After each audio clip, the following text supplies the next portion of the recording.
क्षमा चाहूँगा, बीच में बात रह गई थी। नदी की जो अपर्दन करने की शक्ति है उसको सबसे ज़्यादा तो किस सतह पे वो बह रही है, उसका ढाल क्या है, ये देखता है। ढाल जितना तीव्र होगा उतनी उसकी गति ज़्यादा होगी, जितनी पानी की गति ज़्यादा होगी उतना उसका कटाव करने की क्षमता बढ़ जाएगी, जितना ढाल कम होगा उतनी उसकी गति कम होगी, उसकी क्षमता घट जाएगी। दूसरी महत्वपूर्ण चीज़ है कि वो पानी, वो नदी जल जिस सतह के ऊपर से बह रहा है, जिस सरफेस के ऊपर से बह रहा है, उसका स्वरूप क्या है, उसके अंदर जिन चीज़ों के ऊपर से वो बह रहा है, कठोर हैं, मुलायम हैं, उसमें भी उनके किस तरीके से स्तर हैं, मतलब लेयर्स जो हैं वो किस तरीके से हैं जिसके ऊपर से पानी बह रहा है। क्योंकि अगर कमज़ोर है, नरम है तो उसको जल्दी बहा ले जाएगा, कठोर है उसको टाइम लगेगा काटने में उसको, तो वो उसके अपर्दन की क्षमता को प्रभावित करता है। तो सबसे महत्वपूर्ण तो वह ढाल, दूसरी हुई चट्टान जिनके ऊपर से वो बह रहा है, वो किस मटेरियल से बनी है, केमिकली रिएक्शन करके पानी के साथ कुछ वो घुल सकते हैं उसके तत्व, अगर घुल जाएंगे तो उनमें छिद्र हो जाएंगे तो उसको ऊपर से पानी बहता हुआ उनको जल्दी तोड़ पाएगा। यहाँ एक और चीज़ है, नदी अपर्दन का सबसे महत्वपूर्ण कारक इसलिए है कि प्रिंसिपल ऑफ बेयोंसी के हिसाब से पानी में कोई चीज़ डलती है तो वो जितना पानी हटाती है उतना ही उसका वज़न कम हो जाता है। इसीलिए वायु और बाकी अपर्दन के कारकों की अपेक्षा, समुद्री तरंगों को तो मैं नहीं लूँगा इसमें, नदी ज़्यादा प्रभावी है। अपने साथ वो ज़्यादा भारी चीज़ों को लुढ़का के ले जाती है, कुछ चीज़ों को अपने साथ उछाल के ले जाती है, कुछ चीज़ों को अपने साथ तैरा के ले जाती है और कुछ चीज़ें उसके साथ घुल के चली जाती है।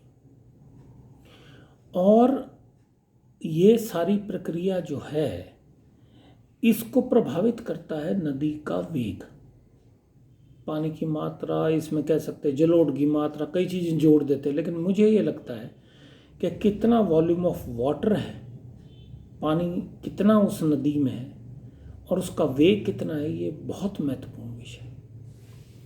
तो उसके बाद मैंने बताया कि जैसे आपको चट्टानों की संरचना, उनका फॉर्मेशन किस तरीके से हुआ है,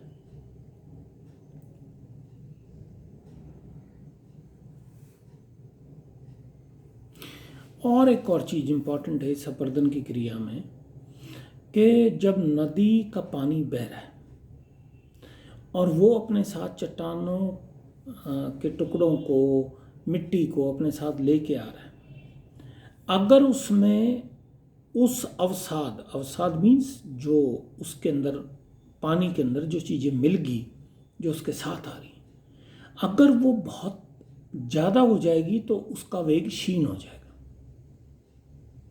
फिर तो आप इसको ऐसे समझिए कि भाई वो नदी ना हो के एक मटमैले मिट्टी का नाला हो जाएगी। जैसे जैसे उसके पानी में चीज़ें बढ़ेंगी वैसे वैसे उसका जो गति है बहने की वो कम होती जाएगी। तो अवसाद की मात्रा नदी की गति को प्रभावित करती है, ये महत्वपूर्ण बात है। क्योंकि नदी की गति स्लोप की वजह से निर्धारित होती है, लेकिन पानी बहुत तेज़ गति से है, मान लीजिए वहाँ वनावरण नहीं है, बहुत तेज़ वर्षा हुई, पानी बह के अपने साथ बहुत मिट्टी लेके आया, और अगर बहुत ज़्यादा मिट्टी लेके आएगा, अवसाद लेके आएगा, तो वो चाहे कितना ही स्लोप हो, तो वो जब अवसाद उस पानी में मिल जाएगा तो वो एक मटमैले नाले के हिसाब से बहुत मंद गति से प्रभावित होगी, उतनी गति से प्रभावित नहीं हो सकती क्योंकि उसके अंदर इम्प्योरिटीज़ बढ़ गई। और उसकी गति तभी ज़्यादा रह सकती थी जब प्योरिटीज़ रहती। लेकिन ये जो नदी के पानी के साथ चीज़ें बह रही हैं, यही उसके औजार हैं आसपास की जगह को अपर्दित करने के लिए। नदी अपनी घाटी का विकास इन्हीं चीज़ों की वजह से कर पाती है। अगर केवल पानी पानी बहे तो उसमें तो एक हाइड्रोलिक फोर्स है, एक ऐसी क्षमता है कि पानी बहुत तेज़ी से जाके किसी चीज़ से टकराता है, उसको तोड़ सकता है।